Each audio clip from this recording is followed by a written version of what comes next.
যে ছবিও দেখতে পাচ্ছেন এই সুবিশাল পার্কিং লটে টুলু মণ্ডলের সাম্রাজ্য।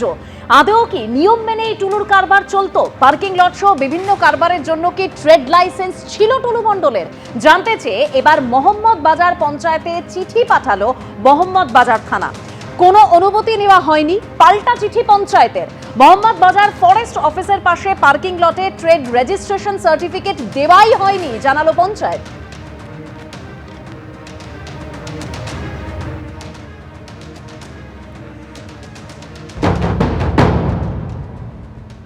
টুলু মণ্ডলের কারবার কি ট্রেড লাইসেন্স ছাড়াই চলছিল? কারণ এই বিষয়ে কিন্তু একটা প্রশ্ন উঠেছে। কারণ হচ্ছে আমরা যে জায়গায় দাঁড়িয়ে রয়েছি একবার দেখাবো, এই হচ্ছে সেই জায়গা যেটা হচ্ছে টুলু মণ্ডলের, এই হচ্ছে যে জায়গা সেটা হচ্ছে পার্কিং লট, যেখানে হচ্ছে সারি দেওয়া অবস্থায় দাঁড়িয়ে রয়েছে একের পর এক ট্রাক, সারি দেওয়া অবস্থায় দাঁড়িয়ে রয়েছে এরকম যা টুলু মণ্ডলের যে লেখা হচ্ছে এমএসপি অর্থাৎ মণ্ডল স্টোন প্রোডাক্টের ট্রাক এখানে দাঁড়িয়ে রয়েছে এবং প্রচুর এখানে যে পাথর বালি সেই সবটা রাখা রয়েছে, যেটা হচ্ছে পুলিশ হচ্ছে এই গোটা জায়গাটাকে হচ্ছে সিল করেছে। এখানে পুলিশের নিরাপত্তা, সেই নিরাপত্তাও বসানো হয়েছে। যেটা অভিযোগ হচ্ছে যে এই জায়গায় যেখানে হচ্ছে ট্রেড লাইসেন্স ছাড়াই কি এটা চলছিল? কারণ প্রশ্নটা উঠছে এই কারণেই, কারণ হচ্ছে ইতিমধ্যে এই যে জায়গা, এই জায়গায় হচ্ছে বিএলএন এলআরও তিনি হচ্ছেন হানা দেন, হানা দিয়ে এখান থেকে প্রচুর বালি সেটা কিন্তু আনঅথরাইজডভাবে স্টোর করা ছিল বলে তিনি অভিযোগ করেন এবং এফআইআর করতে বলেন টুলু মণ্ডলের বিরুদ্ধে। এফআইআর হয়, এফআইআর হওয়ার পরের দিনই কিন্তু মোহাম্মদ বাজার থানার পুলিশ তারা এই যে জায়গাটা রয়েছে, এই জায়গাটি হচ্ছে মোহাম্মদ বাজার গ্রাম পঞ্চায়েতের মধ্যে পড়ে। এই যে বিশাল বড় এলাকা, বিঘার পর বিঘা জমি জুড়ে এই পার্কিং লট, এই পার্কিং লটে যে বিষয় সংক্রান্ত বিষয় এবং টুলু মণ্ডলের রোড কনস্ট্রাকশন সংক্রান্ত বিষয় একেবারে চিঠি দিয়ে যে কাগজপত্র নথিপত্র সেটা চেয়ে পাঠানো হয়, সেটা হচ্ছে মোহাম্মদ বাজার গ্রাম পঞ্চায়েতের কাছে। মোহাম্মদ বাজার গ্রাম পঞ্চায়েত এই চিঠি পাওয়ার পরবর্তীকালে তারা জানায় যে তাদের কাছ থেকে কোনো রকমভাবে এই মণ্ডল স্টোন প্রোডাক্ট বা টুলু মণ্ডলের যে সংস্থা, যে এই যে পার্কিং লট, এই পার্কিং লট সংক্রান্ত বিষয় কোনো রকম কোনো ট্রেড লাইসেন্স মোহাম্মদ বাজার গ্রাম পঞ্চায়েত থেকে ইস্যু করা হয়নি। তাহলে প্রশ্ন হচ্ছে সেটা হচ্ছে আদৌ কি ট্রেড লাইসেন্স ছিল না ট্রেড লাইসেন্স ছিল না? ট্রেড লাইসেন্স ছাড়াই কি এরভাবে কারবার চলতো? এই বিষয়েও কিন্তু একটা প্রশ্ন উঠছে। অর্থাৎ মোহাম্মদ বাজার গ্রাম পঞ্চায়েতের তরফে যেটা বলা হয়েছে, কোনো ট্রেড লাইসেন্স ইস্যু করা হয়নি। পঞ্চায়েত প্রধান কি বলেছেন শুনুন।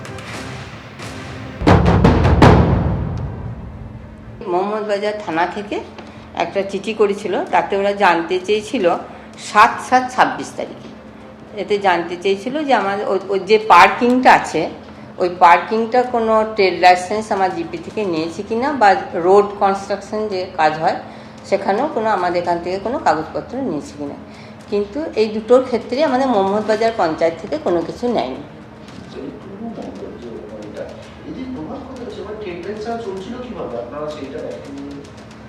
সত্যি এই ব্যাপারে আমি জানতাম না, আমি সত্যি কথা বলছি যে ওই মানুষটার মানে আমি নামে পরিচিত, আমার সাথে কোনো না না না সেইভাবে না, ওই শুনতাম বড় একজন ব্যবসায়ী যেমন হয় আর কি, এলাকার কোনো মানুষ প্রভাবশালী হলে বা যা হয় আর কি, সবাই যে এই নামটুকুই আমার পরিচিত। এবার ওর ব্যাপারে আমি যা কিছু দেখছি এখন। ডুপ্লিকেট ডিসিআরকে হাতিয়ার করে দিনের পর দিন রাজস্ব ফাঁকি দিয়ে বিশাল সাম্রাজ্য গড়ে তুলেছিল টুলু মণ্ডল।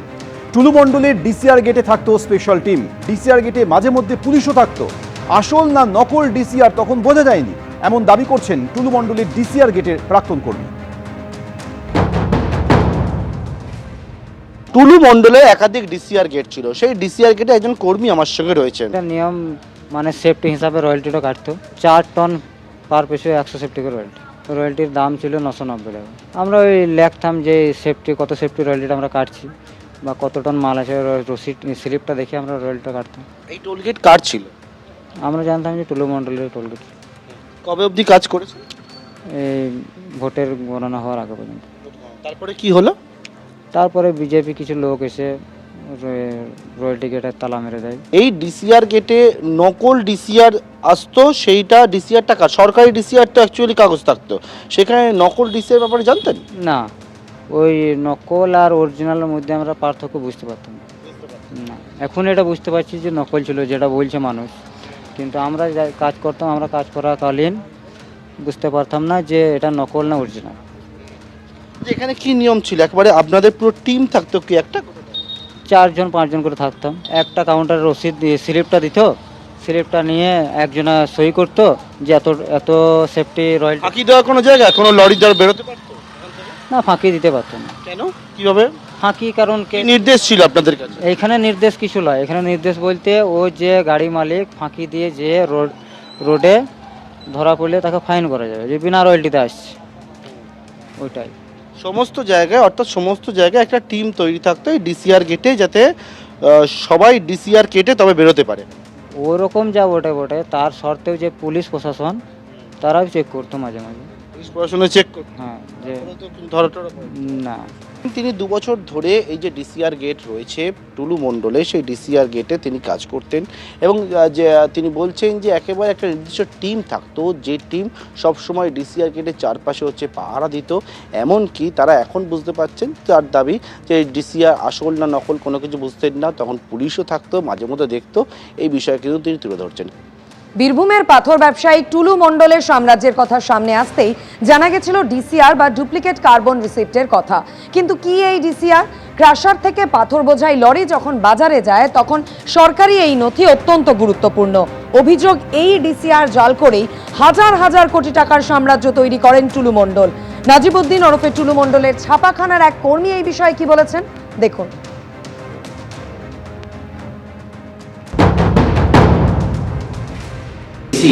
যেটা সেটা তো সরকার থেকে সাধারণত দেওয়া হয়, সরকার এলআরও থেকে ইস্যু করা হয়। তার বদলে এই ছাপাখানায় কি হতো? এই ছাপাখানে এইগুলো ছাপিয়ে বাইরে নিয়ে চলে যেত, তো অরিজিনালের যেমন কালার সেইভাবে, তারপরে এখানে নাম্বারিং হতো, নাম্বার হয়ে ওটাই চলে যেত। আসল ডিসিআর যে বুক, যে ডিসিআর বুকের বদলে এইরকম নকল ডিসিআর বুক তৈরি হতো, তাই তো? নকলি হতো। কখনো বলেননি যে এই কাজ তো মানে বেআইনি হচ্ছে? সে তো বলেছিলাম, তখন হুমকি দিয়েছিল, গাজার কেস দিয়ে দেবো। অন্যদিকে মঙ্গলকোটে টুলু মণ্ডলের আত্মীয়র বাড়িতে পৌঁছয় পুলিশ। বীরভূমের পাথর সম্রাট মোহাম্মদ নাজিবউদ্দিন ওরফে টুলুর আত্মীয় ইজাহুল হকের বাড়িতে তল্লাশি চালায় পুলিশ। ঘরের তালা ভেঙে তল্লাশি চালানো হয়। ঘরের ভেতরে ট্রাঙ্ক উদ্ধার হয়েছে, কিন্তু ব্যাগও রয়েছে সেখানে, তা থাকলেও ফাঁকা ছিল।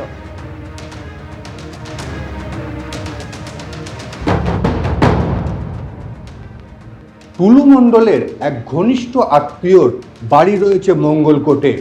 ইফাজুল হক, সেই ইফাজুল হকের বাড়িতে গতকাল রাতের বেলায়, অর্থাৎ আজকে গভীর রাতে সেখানে পুলিশ আসে এবং এই যে ইফাজুলের যে ঘর রয়েছে সেই ঘরের দরজা আজ একেবারে যে তালা রয়েছে তা ভেঙে ভিতরে ঢোকে এবং এই ভিতরে ঢুকে সেখানে কিন্তু তল্লাশি চালায় পুলিশ এবং সেখানে একটি ট্যাঙ্ক রয়েছে, এই ট্যাঙ্কটি খোলে এবং দেখা যাচ্ছে এখানে একটি তালা, এই তালাটিও কিন্তু ভাঙা হয়েছে এবং এই ট্যাঙ্কটি খুলে দেখা হয়েছে, যদিও ট্যাঙ্কের মধ্যে কিছু পায়নি। 3 দিন আগেই কিন্তু ইফাজুল এসেছিল এবং এই ট্যাঙ্ক থেকে কিছু সরিয়ে নিয়ে গেছে নাকি সেটাও যেমন বিষয়, তেমনি এখানে 3 দিন আগে যখন ইফাজুল এসেছিল, ইফাজুল এখানে থাকে না, মাঝে মাঝেই বাইরে থাকে এবং এই ব্যাগটা নিয়ে এসেছিল, এই ব্যাগটাও সম্পূর্ণ ফাঁকা রয়েছে। এইখানেই কিন্তু পুলিশকে সব থেকে বেশি ভাবাচ্ছে যে এই ধরনের বড় ট্যাঙ্ক, এই একটা ব্যাগ ইফাজুল নিয়ে এলো 3 দিন আগে তার মঙ্গলকোটের বাড়িতে, কিন্তু ব্যাগগুলো সম্পূর্ণ ফাঁকা। এই ব্যাগে যদি টাকা বা সোনা নাও থাকে তাহলে তো এই ব্যাগগুলোতে কাপড় চোপড় আর কিছু থাকার কথা, কিন্তু সেগুলো ফাঁকা কেন? এই যে ফাঁকা ব্যাগ, এই যে ফাঁকা বাক্স, এইগুলোই কিন্তু পুলিশকে ভাবাচ্ছে। কারণ এর আগে ইফাজুলের এখানে কেন এলো, এই বাড়িতে 3 দিন আগে কেন ব্যাগ নিয়ে এলো, এগুলো যেমন ভাবাচ্ছে, সেমনি ভাবাচ্ছে যে ব্যাগগুলো কেন ফাঁকা রয়েছে, সেখানে জামা কাপড় থেকে শুরু করে কোনো কিছু নেই কেন? তাহলে কি এই ব্যাগের মধ্যেই টুলু মণ্ডলের বিপুল যে টাকাটা রাখা ছিল এবং সেগুলো কি সরিয়ে দেওয়া হয়েছে? এই প্রশ্নের উত্তর কিন্তু খুঁজছে পুলিশ। রানা দাস, এবিপি আনন্দ, পূর্ব বর্ধমান। পুলিশ এসেছিলেন 12:15টায়। আমাদের এদিকে বারান্দার দিকে লাইট মারছিলেন আর এইদিকে আমার স্বামীকে ডাকছিলেন জানলা দিয়ে আমরা খুললাম, উঠেন আমি থানা থেকে এসেছি, দিবে যে চাবিটা বার ধরে যা খুলে দেন, চাবিটা আমার স্বামী দিলে দিবে যে আপনাকে খুলতে হবে না, আমাকে দেন, আমি চাবিটা খুলে দিই বার ধরে যান। তারপরে আমার এই ইফাজুলের ঘরে খুলছিল, দিশা ওদের ছবি তুললো, ভিডিও ক্যামেরা করছিল। ইফাজুল কি হঠাৎ করে প্রচুর পয়সা করেছিল? না, তা বলতে পারছি না, ওনাদের সাথে আমাদের সম্পর্ক নেই। হ্যাঁ, আমরা আসেন, আমরা আমাদের সাথে রাগ কথাও নাই, কিছুই নাই। টুলু মণ্ডলের সুবিশাল সাম্রাজ্য প্রকাশ্যে এসেছে, কোটি কোটি টাকার সম্পত্তি বাজেয়াপ্ত করা হয়েছে, সরকার কড়া ব্যবস্থা নেবে বলেছেন সুকান্ত মজুমদার।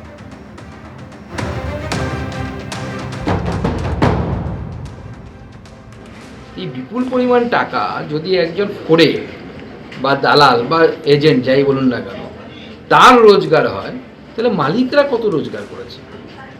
250 কোটি টাকা। 250 কোটি টাকা মানে বুঝতে পারছেন যে 250 কোটি টাকায় মানে কত কি হতে পারে। এই বিপুল পরিমাণ টাকা জনগণের ট্যাক্সের টাকা, যে টাকা জনগণের পকেটে আসা উচিত ছিল গভর্নমেন্টের ট্যাক্স হিসেবে, রেভিনিউ হিসেবে, সেই টাকা কিন্তু এরা চুরি করে বড়লোক হয়েছে। আর ভুলও হোক, যেই হোক না কেন তাদের ব্যবস্থা কিন্তু করবে, আমাদের সরকার ব্যবস্থা করবে, ছাড়বে। সে তখন আর ভারতে আসতে পারছে না, বাইরে বাইরে ঘুরে বেড়াচ্ছে। ঘুরে বেড়াক, কিন্তু একদিন না একদিন তো আসবে। ঘুঘু দেখেছো বাবা, তুমি ফাঁদ দেখো না, এবার ফাঁদ দেখবে। গোটা মোহাম্মদ বাজার জুড়ে টুলু মণ্ডলের বিশাল সাম্রাজ্য গড়ে ওঠে, আর সেই সাম্রাজ্যের উপর ভিত্তি করেই কিন্তু টুলু মণ্ডলের কারবার, যে কারবারের বিস্তার ছড়িয়েছিল শুধুমাত্র রাজ্য নয়, এমনকি বিদেশেও।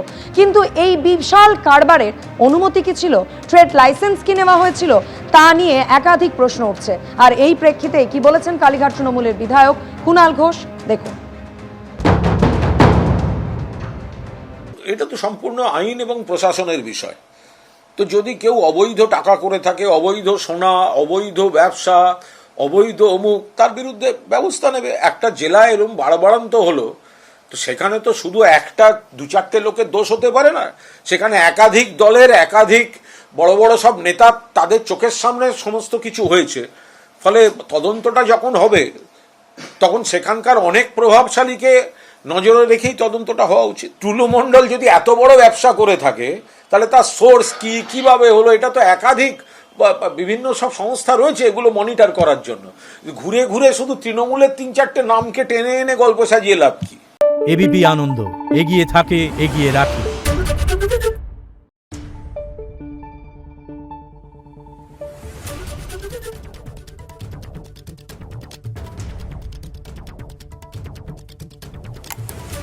Thank you.